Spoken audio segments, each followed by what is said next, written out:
Hey everybody, RetroPie Guy here. Today I'm going to deliver the most disgusting video that I've ever done here on the RetroPie Guy YouTube channel. And what sparked this was somebody actually reached out to me the other day asking me how dirty retro video game consoles are. And it's not an easy question to answer because there's so many variables at play here. It depends on what console, how long it's been sitting, where it's been stored, and who owned it. You know, did they maintain it? Did they clean it regularly? Or did they just kind of push it aside and let it sit and gather dust? So I'm constantly doing these restorations and cleans. So I actually just hit record. I did 3 original Xbox consoles and 3 original Xbox console controllers. So one of them's the Duke, the other 2 are just the regular Xbox controllers. The Duke one was actually pretty dirty. The other ones were just what I would consider to be light in terms of how much dirt and grime they had on them. Same thing with the consoles though. They really weren't in bad shape. They just had, just to the naked eye, they seem to be just a little bit dusty and dirty. So I always give them a good scrub. But I'm going to show you guys exactly what my wash water looks like at the end. Wash water is just a cup of warm water with literally just a dime-sized drop of Dawn dish detergent in there. So I just drop that in there, mix it up, and I use that to rinse off my scrub brushes and my picks, which I use just to get into all the grooves on the consoles and the controllers. I'm also going to show you guys what my rag, which I use to wipe everything down with, looks like at the end, and I'll actually wring that out for you so you can see how much dirt and grime are actually caked up in that by the end of this process. So 3 consoles, 3 controllers, let's jump into it.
Alright, you can see here I have the water that I was using to clean my brushes and picks as I went through this process, cleaning 3 consoles and 3 controllers.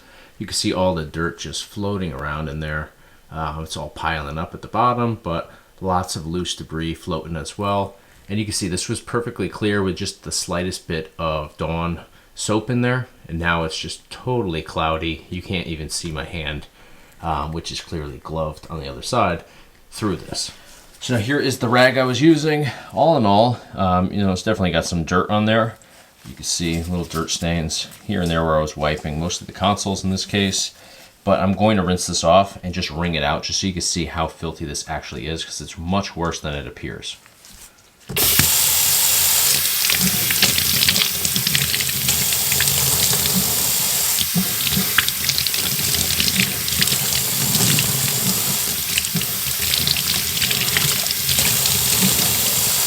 All right, guys, you saw how absolutely nasty that was. The majority of the chunks that you saw in the bottom of my wash water is from the controllers, but the overall color or discoloration of the water is from just everything. All this stuff, it doesn't look super dirty just looking at them. One of those, it was the Duke controller, which did look pretty dirty just, glancing at it. Everything else looked really moderately dirty.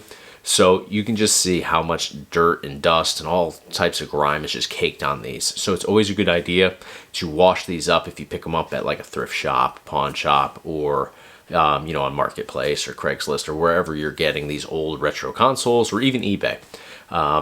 It's always a good idea to just clean them, not only for performance reasons, but because they're just friggin' nasty. You can see just from the wash water and just wringing out what seemed like not super dirty towel at the end of this. It's pretty nasty stuff. So definitely clean your old school retro gaming consoles and controllers and even your discs, just to make sure that they perform properly, but also to make sure that you're just not diving into a nasty mess. So that's gonna do it for today. Sorry if I grossed anybody out, but you know the drill. Smash the like button if you enjoyed the video. Be sure to hit the subscribe button to stay in the loop for all future videos here on the RetroPie Guy YouTube channel. That's gonna do it for today. Thank you guys so much for watching.